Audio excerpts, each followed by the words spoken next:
मेरे ख्याल से आप सभी लोगों ने टीवी चैनलों पर, अखबारों की सुर्खियों में विकास विकास विकास के बारे में बहुत पढ़ा होगा, बहुत सुना होगा, बहुत देखा होगा। विकास, चहुमुखी विकास, सबका साथ सबका विकास। और फिर कई बार मैं सोचता हूँ कि आखिर विकास है क्या, विकास किस बला का नाम है। और जब मैं चिंतन करता हूँ और जब मैं सोचता हूँ तो मैंने महसूस किया है कि विकास तो नहीं हो रहा, विकास के नाम पर लोगों को छला जा रहा, आम जनता को धोखा दिया जा रहा है और ऐसा इम्पैक्ट पैदा किया जा रहा है कि वास्तव में विकास हो रहा है। आज मैं आप लोगों के सामने बोलने के लिए मजबूर होना पड़ा और ख़ास तौर पे मैं अपने शहर की बात करता हूँ। बैतूल शहर से एक 2 लेन सड़क बन रही है जो बैतूल शहर के भीतरी भागों से, आबादी क्षेत्रों से होकर बन रही है।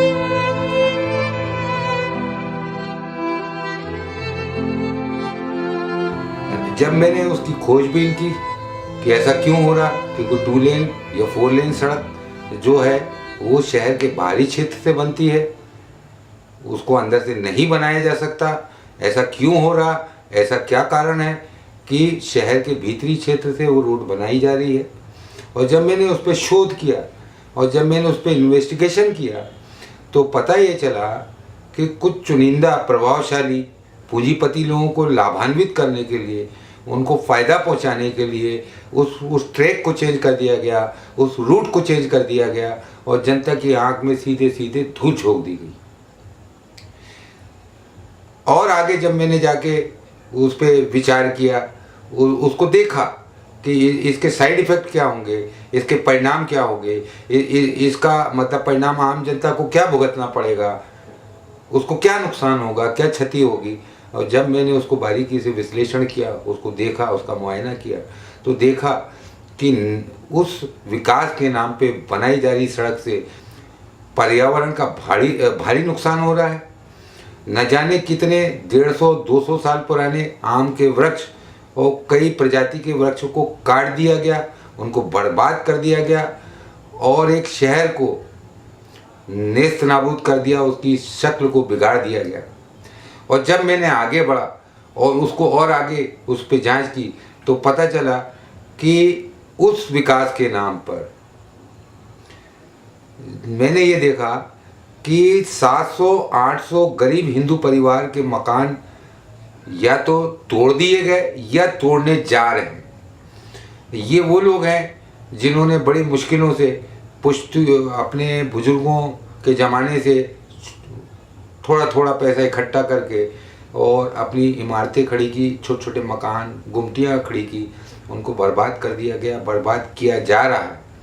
ये मामला छोटा मोटा नहीं है क्योंकि ये विकास के नाम पे किया जा रहा है और ये विनाश है।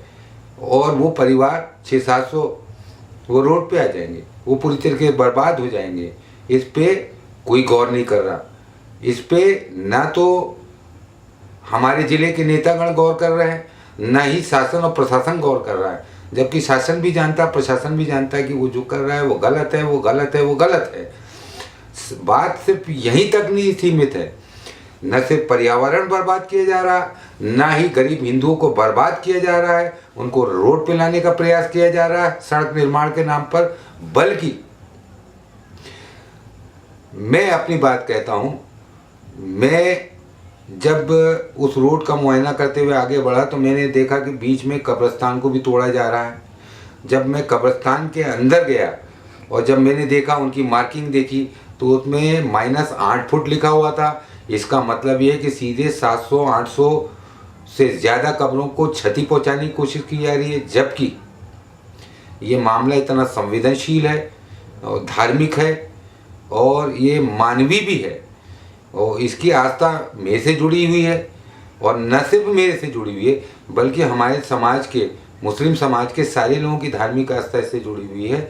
और ये जो काम विकास के नाम पे किया जा रहा है उसको नहीं किया जा सकता, क्योंकि ये कब्र ऐसी चीज़ नहीं है कि जिसको आप छेड़छाड़ करें, उसके साथ गुस्ताखी कर सके, उसको अपमानित कर सकें। क्योंकि अगर उसको तोड़ते हैं और उस पर रोड का निर्माण करते हैं तो स्वाभाविक रूप से उस पर गंदगी होगी, है।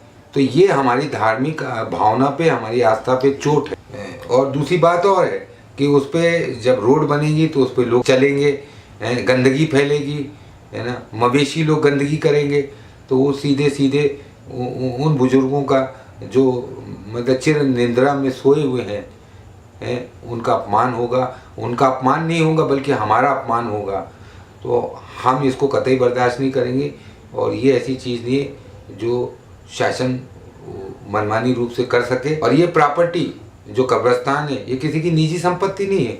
कोई अगर सोचे कि हम किसी समिति या चंद लोगों से को हम विश्वास में लेकर अगर हम वो कब्रिस्तान को तोड़ दें या कब्रों को तोड़ दें तो ये मुमकिन नहीं है, पॉसिबल नहीं है और ये पूरी तरीके से इलीगल है और ऐसा नहीं किया जा सकता। अब जब मैं आगे बढ़ा और बारीकी से देखा तो मैंने देखा कि शहर के जहाँ से सड़क होके गुजर रही है वहाँ कम से कम 5 बजरंगबली के मंदिर तोड़ दिए जाएंगे। वो प्रस्तावित है शासन और प्रशासन द्वारा। उसमें एक गणपति पप्पा का भी मंदिर है। एक मंदिर तो ऐसा है उस पर ख़ास तौर पे आपका ध्यान दिलाना चाहूँगा। वो जो आरडी पब्लिक स्कूल है वो वहाँ से जाने का रास्ता है, वो विकास नगर बैतूल में है। और वो हनुमान जी का मंदिर तो पूरी तरीके से टूट जाएगा, तहस नहस हो जाएगा। और मुझे वो चीज़ क्यों अपील की वो उसका कारण बताता हूँ। मैं जब वहाँ गया और मुआयना करने लगा तो एक बहुत ही गरीब एक मेरा हिंदू भाई आया और उसकी आँख में आंसू टपक रहे थे और रो रहा था कि मैं हनुमान जी को बहुत प्यार करता हूँ और मैं इनका भक्त हूँ और मेरा मंदिर जो मेरा आस्था का केंद्र है वो टूट जाएगा। और मेरी आत्मा को झकझोर दिया उस इंसान ने, मेरी आत्मा को कल्पा दिया और मुझे मजबूर कर दिया। वैसे अगर वो आदमी मुझे नहीं भी मिलता तो भी मैं उसी भाव उसी आस्था के साथ उस हनुमान मंदिर के लिए और सारे मंदिरों के लिए लड़ता।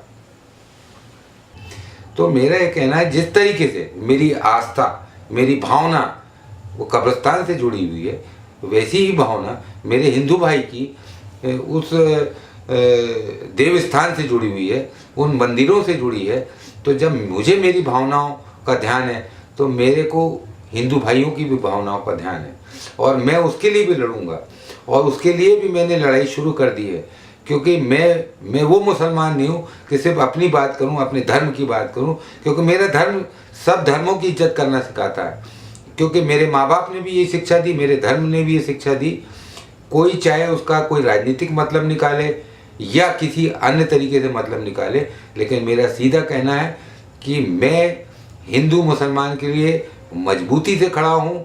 ना तो मैं किसी मंदिर को तोड़ने दूंगा, ना मैं कब्रिस्तान और उसकी कब्रों को तोड़ने दूंगा, ना ही मैं हिंदू भाई जो गरीब हिंदू भाई जिनके 600-700 मकान टूट जा रहे जो रोड पे आ रहे मैं उनको तोड़ने दूंगा, ना ही मैं उन झाड़ों को काटने दूंगा जो बोल नहीं सकते, जो बोल नहीं सकते। जबकि ये साइंटिफिकली ट्रुथ है कि उसमें जीव होती है, उसमें जान होती है। आप उसको नुकसान नहीं पहुंचा सकते। वो हमको ऑक्सीजन देता है, हमको जीवन देता है, इस पे कंप्रोमाइज़ नहीं हो सकता। अब हम जब आगे बढ़े तो हमने देखा कि बहुत सारे मतलब जो बड़े लोग हैं उनकी बिल्डिंगें और जो मकान थे उनको बचा के आपने रोड की दिशा बदल दी। आपने रोड की दिशा बदल दी। सिर्फ हम बड़े लोगों को लाभान्वित करना चाह रहे हैं, हम गरीबों को नेस्तनाबूद करना चाह रहे हैं और ये सारा तमाशा हो रहा है, नंगा नाच हो रहा है सिर्फ विकास के नाम पर। तो ऐसा विकास हम बिल्कुल नहीं चाहते। जो रोड सरकार को बनाना है वो रोड शहर के बाहर से बनना है, वो शहर के बाहर से बनेगी।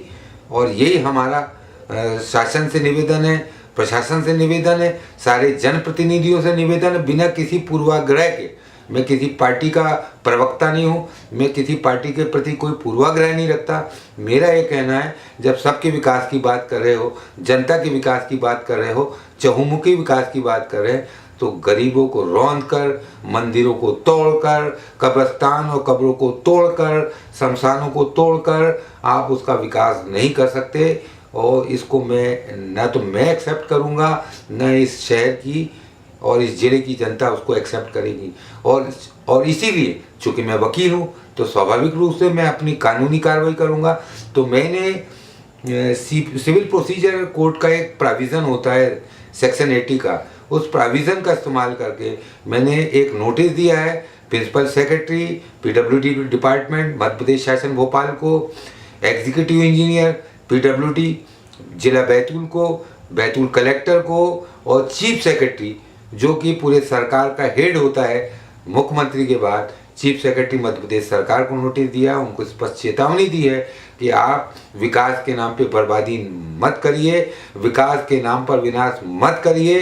अगर आपने गैरकानूनी रूप से कुछ भी किया तो मुझे मजबूर होकर जनता के हितों के लिए, जनता की लड़ाई के लिए मुझे हाई कोर्ट में जाना पड़ेगा। आवश्यकता पड़ी तो मैं सुप्रीम कोर्ट भी जाऊंगा, लेकिन मैं आम जनता के हकों के लिए लड़ते रहूंगा चाहे परिणाम कुछ भी हो। एक चीज़ को मैं ख़ास तौर पे कोट करना चाहूँगा और मैं मीडिया भाई को, जो प्रिंट मीडिया है इस ज़िले का, उसमें वो अखबार भी है जो लोकल में छपते हैं, वो अखबार भी जो प्रादेशिक स्तर पे छपते हैं, तो मेरा उनको भी बहुत बहुत धन्यवाद, क्योंकि मैंने जो बात लोगों को जागरूक करने के लिए आम जनता के हित में उठाई, वो सारी बात को मेरे मीडिया कर्मियों ने, मेरे भाइयों ने उसको पूरी ताकत से उठाया और उसको जनता के सामने लाने के लिए, उस सच्चाई को सामने लाने के लिए मेरी पूरी ताकत से मदद की। मैं उनका कोटि कोटि धन्यवाद करता हूं और मैं ये चाहूँगा कि वो आगे भी जनता के हितों के लिए मेरी लड़ाई नहीं लड़े, क्योंकि मेरी व्यक्तिगत लड़ाई नहीं है, ये जनता की लड़ाई लड़े और इसी से देश बढ़ेगा, जिला बढ़ेगा और विकास होगा। विकास को सही रूप से परिभाषित करें।